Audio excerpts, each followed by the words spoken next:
Good day. Welcome to the Talk It Out podcast. My name is Neal Bailey-Harper, and today I am in focus with the Cosby file. The music I'm listening to comes from Michael Franks. The song is Lady Wants to Know, 1977. A couple of days ago, watching TV and plugging in CNN on my phone, I noticed that Bill Cosby had been convicted of sexual assault and sentenced to 3 to 10 years.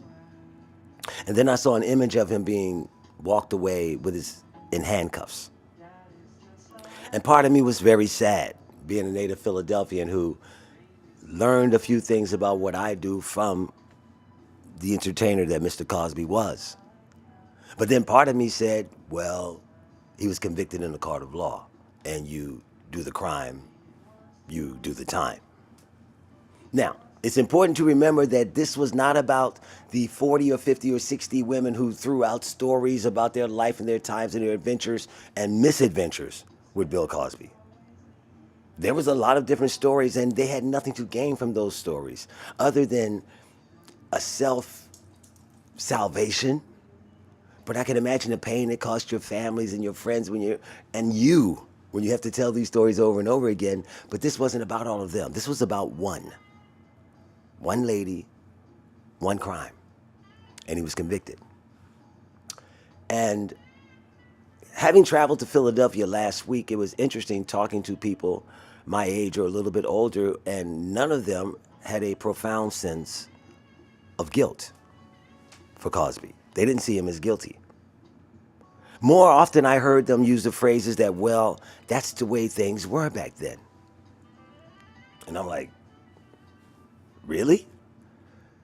Here's something else, though. I will say, when I'm looking at all these old stories about the Cosby and the women telling the stories, and we overlook little things like the lady who says, well, he did this to me when I was working at the Playboy Club and when she was 17. And I'm like, you're 17 and you're working at the Playboy Club?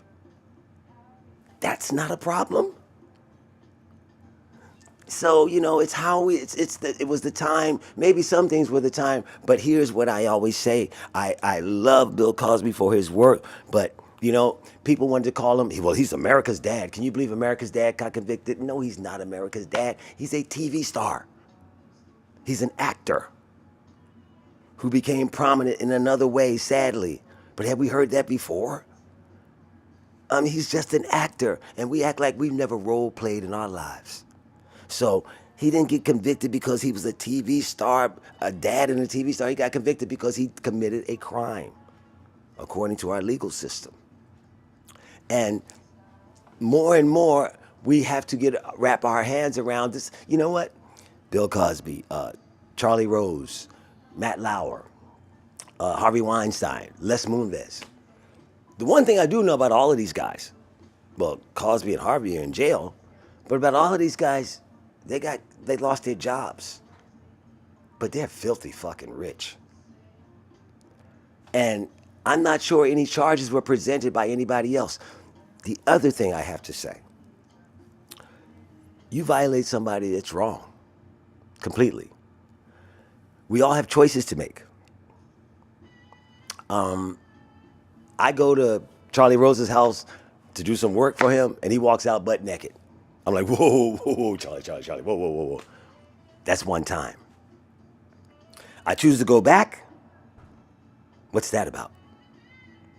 I don't know where that goes then. See, it's not Charlie Rose's. He should change, yes. But you can't count on that if you go back. And then, I hear a lot of times, well, it was my advancement in my career, and I didn't want to lose this opportunity. How is this different from documentaries we see about young women who've working their way through college or grad school doing phone sex? They're trying to get a job. You're allowing things to try to keep a job or to keep an opportunity for a job. Listen, this is also Michael Franks, Your Secret Safe with Me. And here's the thing I want to say. I've done a lot for the work I'm in, for the work I try to do. I can work late. I can work weekends. I might even be on 24-hour call.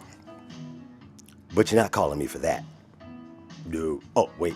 One exception. Oprah. I'll work for Oprah. I will work for Oprah. I will definitely work for Oprah as long as she doesn't leave scars and stays from the neck down. Okay? But outside of that, you choose to go back in these situations. It can't always be just about the job. That's not alleviating anybody of liability. That's just saying it is what it is. The problem is if you go back and you go back without any kind of conversation or any kind of communication between the first time you went and the second time you went, then expect whatever comes up. Cosby's women have said he gave them pills. Okay. If I give you a pill and I say this is going to help you feel better and it keeps you up for 24 hours, I'm lying to you. If I give you something that says it's going to make you happy and it knocks you out, I'm lying to you. But in either instance, if I give it to you and you take it, you choose to take it. That doesn't make me right. Doesn't make me right at all. But we all have a responsibility, especially if this thing happens more than once. If it happens more than once. Here's the other thing, too. We have to understand that you just can't take advantage of women just because of money. And not only that, there's some men involved in this, too. There were some men who said, well, I'm going to leave the names out. But they were like, well, so-and-so did this to me. Okay, but you didn't quit. So what happened the next time you went back to work? You put yourself in a situation because of your job, then that's a choice you make. There's no liability there. I wouldn't make that choice. Well, except for with Oprah.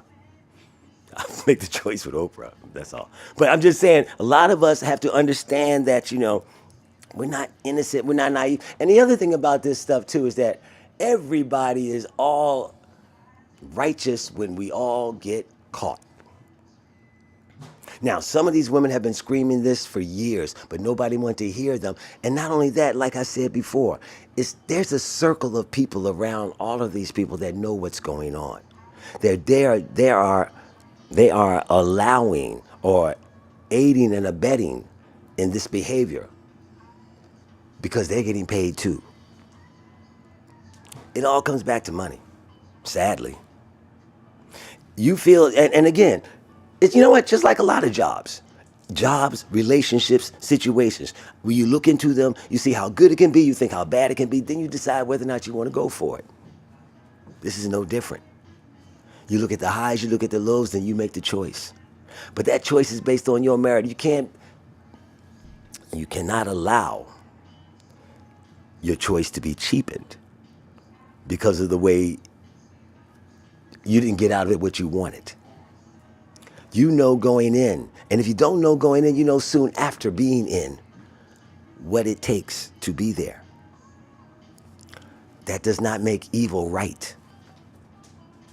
I'm not saying evil's right. I'm saying that naivety is wrong. After you've been in a situation more than once, you have to assume some responsibility yourself. We got to talk about stuff. Actors, role play. You ever role play? Have a good day.